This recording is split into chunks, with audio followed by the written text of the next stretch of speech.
Kalau nggak berarti nggak akan diambil dong.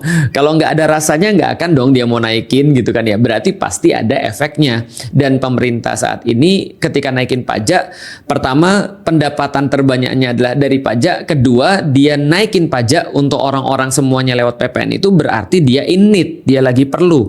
Ibarat kayak gini lah. Ibarat kayak orang itu punya utang gitu ya, dan dia nggak bisa bayar, dia akan cari sumber-sumber manapun tuh yang bisa dia gunakan untuk bisa naikin pendapatan dia sehingga dia bisa bayar utang atau dia bisa membiayai seluruh keperluan-keperluan dia. Nah, ini yang terjadi pada Indonesia ketika dia naikin pajak 12%. Nah, kalau kita lihat lalu pengaruhnya apa? Banyak banget. Karena namanya ekonomi itu ketika kita ketika kita men-trigger satu titik itu bisa berpengaruh di tempat-tempat yang lain.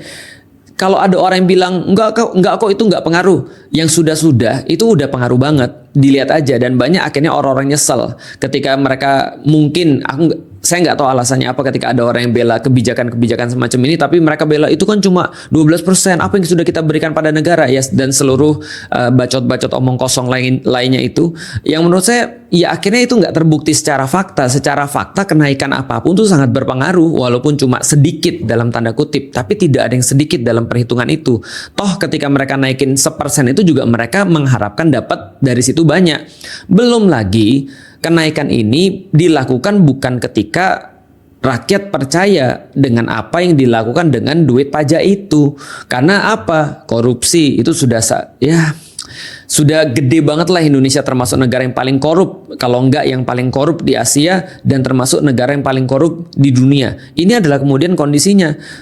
Tadi saya lihat berapa tuh potensi data korupsi terkait pajak. Pada tahun 2023, Indonesia Corruption Watch mencatat 791 kasus korupsi di Indonesia dengan 1.695